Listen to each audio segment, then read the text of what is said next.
Jadi antum pun kalau usaha itu nggak akan untung selamanya, ada kalanya mendapatkan ruginya. Kenapa? Karena hukum dunia.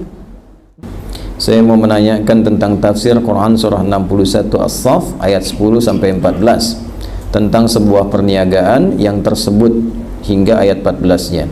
Mohon minta penjelasannya, Pak. Dan apakah dari kajian kemarin ini bermuara pada Quran surat As-Saff ayat 10-14 tersebut? Terima kasih. Assalamualaikum warahmatullahi wabarakatuh. Waalaikumsalam warahmatullahi wabarakatuh. Quran surah ke-61 As-Saff di ayat 10-14, intinya Allah subhanahu wa ta'ala memberikan arahan dan motivasi kepada kita untuk bisa mengatur kegiatan kita sehingga memiliki nilai dunia dan akhirat yang terbaik. Ya ayyuhalladzina amanu, hai semua orang yang telah menyatakan beriman. Dan motivasi ini, arahan ini ditekankan oleh Allah kepada orang yang punya iman. Rumus tafsir mengatakan begini: jika ada ayat dalam Al-Quran dibuka dengan kalimat iman, maka di situ iman kita dipertaruhkan. Apakah keadaan imannya kuat atau lemah? Contoh, ada ayat yang pertama dibuka dengan iman itu surah Al-Baqarah ayat 3. Alladzina yu'minuna bil ghaibi wa yuqimunas shalah. Orang-orang yang beriman itu yang punya ciri takwa adalah orang yang mampu meningkatkan sholatnya. Nah, sholat itu indikator keimanan pertama. Semakin kuat sholatnya, ini menunjukkan semakin kuat imannya. Semakin lemah sholatnya, malas sholatnya, ini menunjukkan semakin lemah imannya. Dan saat menunaikan sholat, imannya dipertaruhkan. Artinya kalau ada orang mengaku beriman, ngaku muslim, tapi tidak sholat, maka dipertanyakan keimanannya. Karena itu kata Nabi, atau kama qala Rasulullah sallallahu alaihi wasallam, al-farqu bainal mu'min wal kafir tarkus shalah. Perbedaan antara orang yang sudah beriman dengan yang belum itu dilihat dalam sholatnya. Orang beriman itu pasti sholat, orang belum beriman itu tidak sholat. Jadi kalau ada orang mengaku beriman tidak sholat, dipertanyakan keimanannya. Itu rumus. Ada ayat akhlak dibuka dengan iman. Maaf, contoh Quran surah 49 di ayat yang ke-11. Ya ayyuhalladzina amanu la yasra qaumin qaum. Hei orang-orang yang telah merasa beriman, jangan saling mencela. Artinya kalau ada lisan orang beriman mengaku beriman digunakan mencela orang lain, maka pada saat yang bersamaan dia sedang merendahkan imannya. Awas, hati-hati. Karena itu kata Nabi apa? Perkara lisan. Man kana yu'minu billahi wal yaumil akhir, falyaqul khaira au liyasmut. Siapa yang merasa beriman pada Allah dan hari akhir, maka imannya akan menuntun lisannya berkata yang baik. Kalau tak bisa mengeluarkan yang baik, dia diam. Jadi dalam Islam itu perkara bicara saja itu menentukan iman. Orang beriman itu terukur bicaranya. Ada manfaat, ada kebaikan. Jadi kalau ada orang mengatakan beriman, seringkali keluar kotor dari lisannya, ini menunjukkan ada persoalan dalam imannya. Nah, ayat ini di As-Saff Quran surah 61 ayat 10 sampai 14 itu dibuka dengan kalimat iman. Ya ayyuhalladzina amanu hal adullukum ala tijaratin tunjikum min adzabin. Hei orang-orang yang beriman, mau nggak aku tunjukkan? Ini bahasa balaghah. Ya Allah pasti tunjukkan pada kita. Cuma kita mau ngambil nggak? Ya, biasanya kalau ada ayat begini, ini menunjukkan kepada orang yang sibuk dengan dunia. Atau orang yang belum punya orientasi yang fokus, ya, sehingga perlu ditunjukkan lagi supaya tahu arah. Contoh gini nih, maaf ya, ini subuhan. Bapak Ibu kalau ada tawaran begini, ikut subuh atau ikut maraton yang dimulai di waktu subuh. Kalau maraton dapat 1 juta, kalau subuhan dapat ilmu. Pilih mana, maraton atau subuhan? Masa kalau maraton baru datang langsung dapat 1 juta, kalau dapat motor. Kalau subuhan cuma dapat pahala yang kita dapatkan. Misal pilih subuhan atau pilih maraton? Masa dua-duanya. Masya Allah, subuhan sambil maraton. Selalu begitu kan manusia kan. Nah, karena itu butuh motivasi kuat untuk mengalahkan motivasi maraton tadi. Maka turunlah ayat-ayat seperti ini untuk meluruskan cara berpikir kita. Apa yang akan antum dapatkan dengan uang 1 juta itu, dengan motor itu? Sedangkan ajal pun ada di hadapan kita. Bagaimana kalau sedang maraton itu baru berangkat, kemudian malaikat maut tiba, ajalnya tiba, wafat seketika. Baru berangkat, baru bergerak kaki, tiba-tiba meninggal. 1 juta motor tidak diraih, yang dapat apa? Kematian. Sekarang pilih mana? Wafat di masjid, wafat maraton. Wafat dalam keadaan sujud, wafat dalam keadaan lari meninggalkan sholat. Pilih mana? Bagi orang beriman, keinginan terbesarnya wafat dalam sujud. Nah, itu mesti terpatri dalam jiwa. Kalau tidak ada itu, nggak ada motivasi untuk ke masjid. Setelah itu Allah tambahkan nih kemuliaannya. Engkau kan yakin aku yang punya rizki, aku yang punya petunjuk, aku yang punya segalanya. Kalau engkau mau datang ke masjid saja, belum sholat subuh, baru sholat sunnah, aku berikan yang lebih baik daripada dunia dan seisinya. Rak'atul fajri khairun minad dunya wa ma fiha. Pilih mana? Motor atau dunia dan seisinya? Makanya, loh, tapi mesti yakin. Kalau nggak yakin nggak akan dapat, Pak. Bab iman itu yakin. Kalau nggak yakin nggak dapat. Makanya sahabat dulu itu memperbaiki tauhid sebelum amal. Kalau tauhidnya kuat, semua dinilai pakai iman. Kalau sudah pakai iman, sami'na wa ata'na, selesai. Sekarang itu kebanyakan sami'na wa nanyaina. Kami dengar, kami tanya. Karena banyak nanya, amalnya sedikit. Orang dulu banyak dengar, banyak amal, imannya sudah kuat. Karena itu apapun yang dikerjakan, nggak ada ceritanya nggak sukses, nggak ada ceritanya. Yang jadi diplomat sukses, yang dagang sukses, dan semua pada tingkat tertinggi, pada tingkat tertinggi, nggak pernah ada yang rendah. Kalau kaya, kebangetan kayanya. Betul, kalau pintar, kebangetan pintarnya. Sahabat-sahabat dulu setelah berislam, yang berilmu ya, yang fokusnya di bidang ilmu, itu belajar bahasa itu, Pak, menguasai bahasa asing, cuma 3 hari, Pak, Bu. 3 hari langsung pintar. Ibnu Mas'ud, Ibnu Abbas itu belajar bahasa Persia cuma 3 hari. Kalau kaya, nggak tanggung, kebangetan kayanya. Kan urutan tertinggi, kaya, kaya banget, kebangetan kayanya. Modalnya apa? Cuman pakaian. Abdurrahman bin Auf cuman pakaian radhiyallahu ta'ala anhu. Cuma dalam 2 tahun, Pak, jadi orang kaya. Setelah 3 tahun paling kaya. Itu hartanya digunakan untuk bersedekah setiap bulan untuk seluruh penduduk Madinah. Yang nggak punya pekerjaan dikasih modal, yang sudah nggak kerja disantuni, dan yang lainnya dihadiahi. Semua penduduk Madinah dapat kebagian hartanya setiap bulan. Sultan tuh, real Sultan Madinah. Ada nggak yang seperti itu tuh? Ya itu pakai iman. Nah sekarang Allah sentuh iman kita. Dipertanyakan keimanannya kalau tidak mengikutinya. Hal adullukum ala tijaratin. Mau nggak, kata Allah, aku tunjukkan kalian untuk merubah orientasi hidup pada konsep perniagaan terbaik. Kenapa ditampilkan niaga? Karena umumnya manusia itu selalu menimbang dengan untung rugi. Itu konsep dasar manusia. Jadi kalau nggak dapat untung, nggak mau dikerjakan. Antum pun kan kesini kalau tidak merasakan ada manfaat, nggak mungkin datang. Sudah hari Jumat, kemarin yang libur kan? Sekarang kan hari aktif. Belum tentu tempatnya dekat dengan rumah. Kalau merasakan tidak ada manfaat, nggak mungkin datang. Artinya diukur ada keuntungan nggak? Apalagi DKM menyampaikan misalnya ada sarapannya, bisa gitu kan? Jadi untung lebih itu. Ya, itu sudah untung lebih, diuntung untuk diukur. Apa untung ruginya? Dapat apa, kurang apa? Masukin sekolah kan diukur juga kan? Ini ada sekolah A misalnya. Kalau masuk situ diukur dulu tuh biayanya berapa, dapatnya apa, ya dilahirkannya seperti apa, hasilnya bagaimana, untung rugi. Karena manusia cara berpikirnya senantiasa menghitung untung dan rugi, maka ditampilkan oleh Allah hitungan perniagaan yang terbaik. Apa yang terbaik itu? Yang memberikan kemuliaan abadi selamanya, merasa sukses dan bahagia. Kalau cuman sementara, maaf, masih capek, masih bisa untung, masih bisa rugi. Perniagaan yang baik itu selalu untung, nggak pernah rugi. Ya, nggak cukup dengan amin. Tuliskan dulu nih. Ya, coba kalau Anda bisnis pilih mana? Kadang untung, kadang rugi, atau selalu untung nggak pernah rugi? Nah, selalu untung nggak pernah rugi. Itu kalau dapat itu yang paling ideal, dan belum tentu orang bisa dapat begitu. Bapak Ibu jualan kadang-kadang untung, kadang-kadang rugi kan? Tapi ini selalu untung, nggak pernah rugi. Bagaimana cara berpikirnya? kita menempatkan diri kita pada konsep kehidupan abadi yang selamanya akan begitu, nggak pernah berubah. Dan itu hanya terjadi di akhirat, tidak di dunia. Dunia itu situasinya fana, selalu berubah.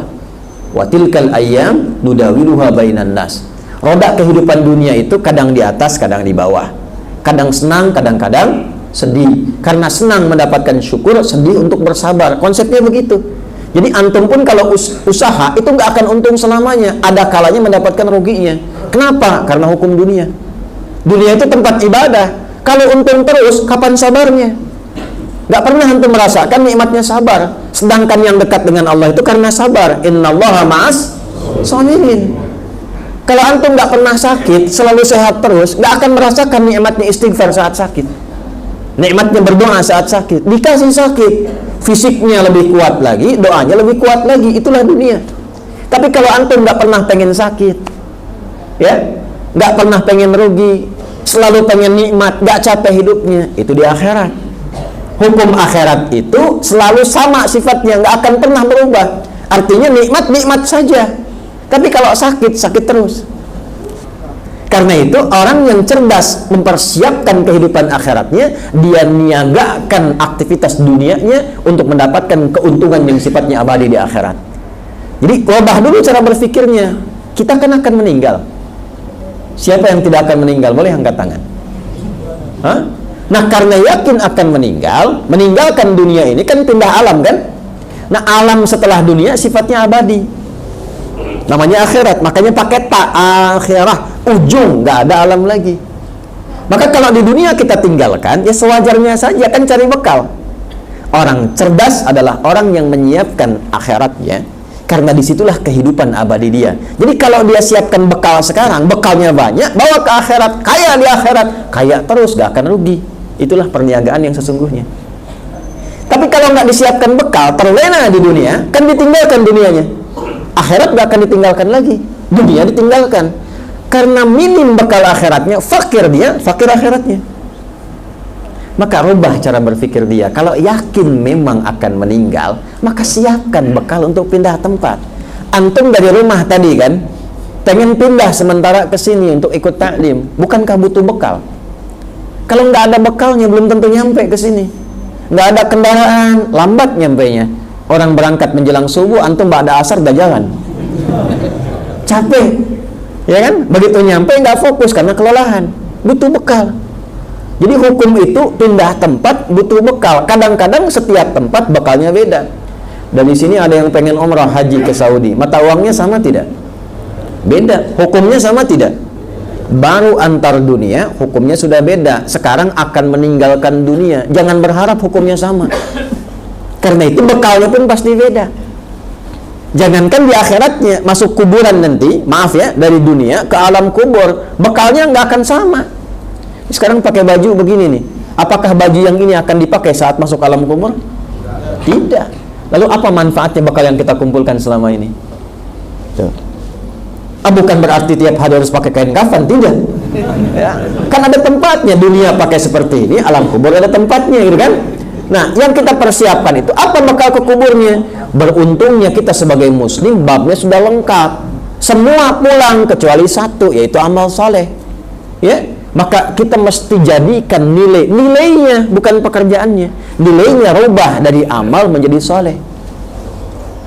Kapan amal itu menjadi soleh, punya sifat soleh? Ketika didorong oleh iman.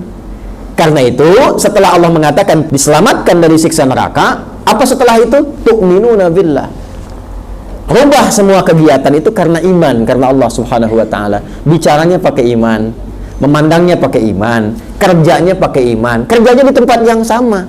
Bapak tetap ngantor di tempat itu, dagangnya tetap itu, cuman dagangnya pakai iman. Kalau dagang pakai iman, gak akan mencuri, gak akan nipu, gak akan nyogok, gak akan korupsi, gak akan terjebak riba. Itu dagang pakai iman. Ketika Anda bergerak keluar dari rumah, dagangnya pakai iman, mengatakan Bismillahirrahmanirrahim, maka semua derap langkahnya menjadi nilai, dicatat dari amal jadi soleh, amal soleh. Bukan cuma amal. Kalau nggak pakai iman, amal saja. Kalau pakai iman jadi soleh. ketika amal didorong pakai iman, maka berubah amal itu menjadi ibadah, nilainya disebut dengan hasanah namanya. Nah, setiap ada perbuatan hasanah nilainya 10. Nilai itu yang disebut pahala. Quran surah 6 ayat ke 160. Man jaa bil hasanati falahu asyru amsalihha. Dicatat oleh malaikat 10. 10 itu bukan begini, 1, 2, 3, 4, tidak terlalu sedikit. 1 keduanya 500 tahun, 2 ketiganya 500 tahun. Nah, itu diakumulasikan dalam catatan, disebut dengan kitab. Saat meninggal, nanti pulang ke akhirat, kitab itu akan muncul, terlihat. Kata Allah, "Iqra kitabak, kafa bi nafsika al-yawma 'alaika hasiba." Hasiba itu yang dimaksud hisab. Dan tugas kita itu menjadikan semua perbuatan punya nilai di hadapan Allah. Karena itu setiap amal soleh diawali dengan iman. Contoh Quran 103, "Wal 'asr innal insana lafi khusr illa alladziina amanu wa amilus shalihat." Paham sampai sini? Maka kalau bicara pastikan soleh. Kalau mendengar pastikan soleh. Jangan dikira nggak ada pahala. Kalau ada orang memprovokasi, ingin keluar kata-kata kotor, ditahan oleh kita. Quran surah ketiga ayat 134. Wal kadhiminal ghaidha. Diledek oleh orang ingin marah. Tahan. Nggak jadi itu. Itu dituliskan pahala 10 kebaikan. Kalau pulang, kembali kemudian ke akhirat, disediakan surga di situ. Surganya disiapkan seluas langit dan bumi.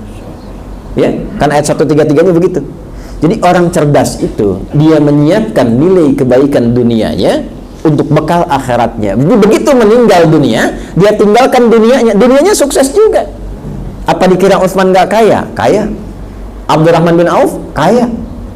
Nikmat juga hidup dunianya, nikmat, enak, tenang. Begitu pulang nikmat lagi.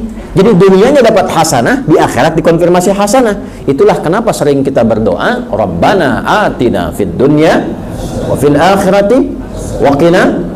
Nah, untuk melakukan itu mesti berjuang. Karena itu hidup butuh perjuangan. Kemudian wa tujahiduna fi sabilillah. Caranya adalah niatkan semua kegiatan kita untuk mendapatkan ridha Allah. Itulah fi sabilillah. Jadi orang beriman itu mesti berjuang. Maka dari sekarang Pak, Ibu, saya selalu menyampaikan begini, coba kurikulum kehidupannya itu dijelaskan dulu, tuliskan. Kegiatan saya apa saja selama 24 jam, dari bangun sampai tidur lagi. Kalau ke kantor urutkan lewat jalan mana saja. Berapa? Kalau saya suka begini, ya, saya belum berangkat ke sini, saya tanya, Pak Lutfi dari hotel ke sini berapa lama, jam berapa berangkat? Kita bisa petakan kapan kita bangun, kapan kita sholat, kapan kita zikir, di jalan ke sini dapat berapa ayat, berapa kali sholawat, berapa kali istighfar.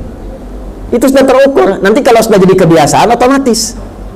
Ya, antum ke kantor kerja belasan tahun, kenapa nggak digunakan setiap jalan berangkat dan pulang untuk menghafal Quran? Begitu pensiun, khatam 30 juz. Bukan cuma khatam jalan.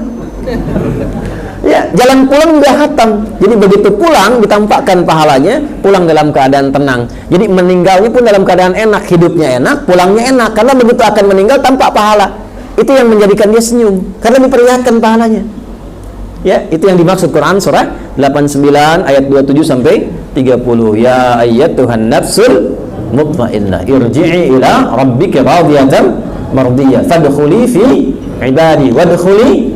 Nah, wadkhuli jannati itu ditampakkan keindahan-keindahannya. Di orang saleh itu ketika akan meninggal ditampakkan hasil amalnya, itu yang dimaksud wadkhuli jannati. Makanya pulangnya ada yang senyum, ada yang sujud. Ya, Masya Allah. Semoga kita termasuk digolongkan orang-orang demikian. Allahu a'lam bishawab. Eksis sampai dengan masa depan, maka wariskan ke masa depan itu tulisan-tulisan dari karya kita yang paling baik. Tidak ada yang terbaik kecuali menyampaikan pesan-pesan yang dimuliakan oleh Allah Subhanahu wa taala. Teman-teman juga begitu. Ya, yang di birokrasi, yang di kedudukan, yang di harta dan sebagainya. Ya, bukan sekedar kita jalani sebagai profesi. Kalau bisa jadikan legasi, bikin kebijakan. Ya, buat kreativitas, bikin inovasi, tulis supaya satu saat dikenang. Saya pernah mengalami ini, diwariskan, minimal anak cucu bisa baca. Oh, dulu saya kenal kakek itu begini, ya, bukan cuma lihat fotonya, ya kan?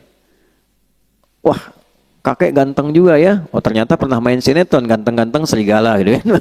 Repot juga. Ya. Kita bikin tulisan lebih bagus, terukur, ya. Balik, 'allamal insana ma lam ya'lam. Kemudian yang kedua, selalu berusaha berinovasi untuk menemukan sesuatu yang baru. Ya, jangan pernah terpaku pada satu hal. Cari sesuatu yang baru, bikin kreativitas sehingga lebih berwarna. Nah, cara menemukan ilmu yang baru itu kita sampaikan, itu kuncinya dua.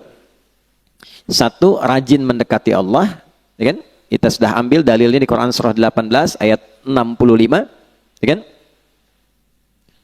Fawajada 'abdan min ibadina atainahu rahmatan min 'indina wa 'allamnahu min ladunna ilma. Khadir yang dimaksud di situ. Abdan itu sifat bagi orang yang rajin ibadah.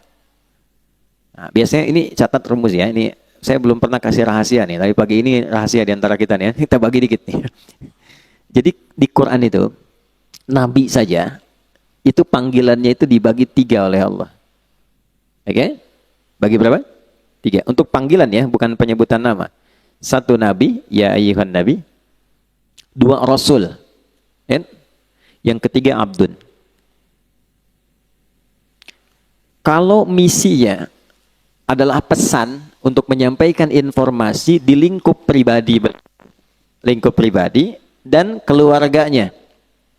Ada yang sifatnya khusus, ada yang bisa kita tiru. Itu panggilannya biasanya nabi. Tapi kalau sifatnya informatif untuk semua, informasinya semua akses, itu rasul. Jelas? Tapi kalau disebutkan sifat ibadah beliau yang demikian tinggi, itu panggilannya abdun. Menariknya, tidak ada satupun nabi dalam Al-Quran yang disebutkan kata abdun kecuali bersanding dengan keistimewaan. Ya. Pokoknya kalau sudah abdun pasti nikmat, ni'mal abdu innahu, dan seterusnya. Ya. Nabi Muhammad itu saat diundang Isra dan Mi'raj, hal tertinggi yang belum pernah dialami para nabi dan rasul sebelumnya, itu panggilannya bukan rasul, bukan nabi, tapi abdun. Subhanalladzi asra bi abdihi, bukan bi rasulihi, bukan bi nabihi. Jadi ternyata Allah naikkan derajat kita itu, ditambah gitu, itu saat kita menghamba. Makanya sering saya katakan, kalau kita rajin sujud menunduk, Allah pasti mengangkat. Tapi kalau orang banyak mengangkat, Allah pasti tundukkan itu. Ya, pasti ditundukkan dengan cara apapun. Nah, jadi termasuk rumus ilmu pengetahuan. Kalau ingin ditambah ilmunya, Allah kasih tambahan, maka naikkan status abdunnya.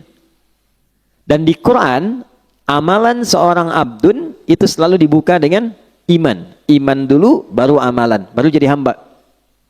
Contoh, sholat itu deklarasi keabdunan kita. Penghambaan kita pada Allah. Deklarasi pertamanya dalam sholat. Karena itu kita katakan, iyyaka na'budu wa iyyaka nasta'in. Ya Allah, kami sekarang menghamba sebagai abdun. Kan? Dan kami mohon pertolongan darimu. Itu pertama kali kita katakan dalam sholat. Kalimat sholat itu dibuka dengan iman. Pertama kali di Quran. Al-Baqarah ayat 3. Alladzina yu'minuna bil ghaibi wa yuqimunas shalah. Iman dulu baru salat.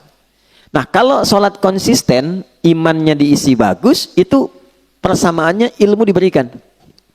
Di mana ditemukannya? Di Quran surah ke-58 tarawih semalam Al-Mujadalah. Di ayat yang ke-11, ya. Iman dulu, ya ayyuhalladzina amanu, ya kan? Perhatikan kalimatnya. Ya ayyuhalladzina amanu idza qila lakum tafassahu fil majalisi fafsahu yafsahillahu lakum wa idza qila lakum unshuzu fanshuzu yarfa'illahu alladzina, iman dulu, amanu minkum walladzina utul ilma darajat. Kalau iman naik, ilmu pasti ditambah. Pasti itu. Ya, itu sudah rumus. Nah, jadi yang pertama kita coba tingkatkan keimanan pada Allah, rajin sholat. Sholat, ya, nanti pasti akan ditemukan hal baru. Yang kedua, ikuti petunjuk Nabi. Misal, kalau mau belajar, ikuti petuah dari Nabi. Begini cara belajarnya. Keluarkan kitabul ilmi. Kalau mau bisnis, ikuti pola bisnis yang ditunjukkan Nabi. Kalau di birokrasi, di kedudukan, ikuti bagaimana petunjuk Nabi. Ambil value-nya, maka apa yang terjadi? Perhatikan kalimatnya. Al-Baqarah ayat 151. Kama arsalna fikum rasulan minkum yatlu alaikum ayatina wa yuzakkikum 2, wa yu'allimukumul kitaba 3, wal hikmata 4, 5, wa yu'allimukum ma lam takunu ta'lamun. Orang yang cenderung mengikuti prototipe kehidupan Nabi, cara yang Nabi ajarkan, gimana menjalani hidup, salah satu keistimewaannya Allah kasih pada orang itu apa yang belum ia ketahui. Nah, teman-teman di serse misalnya kan, kehakiman dan sebagainya, kadang-kadang mau nyelesain kasus susah tuh, mau nemukannya. Sholat, minta petunjuk. Ya, tiba-tiba selesai ketiduran, mimpi, dapat. Tiba-tiba dapat pencerahan, kemana arah. Itu bisa terjadi. Di bisnis begitu. Ya, begitu diikuti polanya, Abdurrahman bin Auf tuh dari mana sih modal pakaian datang ke Madinah? Dalam 3 tahun kok jadi orang kaya, kemudian valuasi hartanya di awal sampai 923 miliar dolar. Dihitung sekarang itu. 14.700 triliun. Nabi wafat, kita coba riset, itu kurang lebih valuasinya 72.000 triliun. Ya. Dan termasuk 1 di antara 10 orang masuk surga. Dan selalu punya kreativitas yang baru, yang nggak dikerjakan orang. Orang pilih yang ini, beliau menemukan yang baru. Orang sudah mau deketin yang baru ini, beliau sudah pergi ke kreativitas yang lain. Jadi hebatnya, itu yang dikerjakan orang, itu beliau sudah 2-3 kali 10 step berada di depan. Ya, jadi bikin kreativitas baru, punya inovasi, orang belum ada. Begitu orang ngikutin, ini sudah mengerjakan yang baru lagi. Jadi pantas jadi yang paling unggul di bidangnya. Khalid bin Walid di militer begitu, selalu punya strategi baru. Ya, bayangkan. Ya, kebayang nggak? Belum saya ceritakan deh. Dia melawan Persia coba. Pasukan ratusan ribu, 100.000 pasukan. Beliau cuma bawa 10.000. Itu menemukan strategi baru. Jadi ada seorang di barat itu sampai kemudian meriset bagaimana seorang Khalid itu bisa menjadi jenderal paling unggul di lapangan. Itu dilihat gitu. Dan itu terjadi utamanya setelah masuk Islam. Sebelum masuk Islam hebat dalam strategi perang Uhud. Setelah masuk Islam lebih hebat lagi. Nah, itu jadi bab. Kalau dipelajari bisa sukses di bidangnya. Nah, itulah 'allamal insana ma lam ya'lam. Nah, yang kemarin kita telah berhenti di ayat 6 sampai 8-nya. Kalau sudah sukses jadi apapun. Nih, jadi ilmuwan, jadi ulama, kan? Pebisnis kaya, yang kedudukan jadi jabatan, jadi jenderal, macam-macam birokrasi, udah jabatan tinggi. Kalla, jangan pernah terjadi. Innal insana la yatgha. Jangan pernah terjadi munculnya potensi-potensi menyimpang, bersikap berlebihan. Ar-ra'ahu istaghna, karena sudah merasa lebih dari sebelumnya. Karena pasti peningkatan sesuatu akan merubah karakter dan gaya hidup. Bab gaya kan sering saya ulang begitu, F1 sama dengan F2, dikonfirmasi di fisika. Metafisik itu dengan fisika dekat. Ya, orang kalau gayanya pelan, nggak kedengaran pukulannya. Tapi kalau kencang, bunyinya kencang. Ya. Sama, harta kan sering saya katakan, kalau masih punya 10.000, masih bisa dibagi 2. Nah, makan yuk, gitu ya. Ayo, di mana? Warung Jackie Chan depan, ya, misal ya. Makan 10.000 tuh, berangkat sama Ihsan. Begitu nyampe sana, Ihsan bilang, aduh saya nggak bawa uang. Tenang, kita bagi 2 nih, 10.000 bagi 2. Tapi ketika Mus'ab sudah punya 1 miliar, bisa nggak bagi 2 sama Ihsan tuh? Belum tentu. Karena sudah berbeda, kualifikasi sudah lain, itu merubah. Jari bawaan sudah beda, wibawa sudah lain, karakter sudah tidak sama. Normal, nggak apa-apa. Quran bilang nggak apa-apa. Yang dijaga itu jangan berlebihan. Gitu.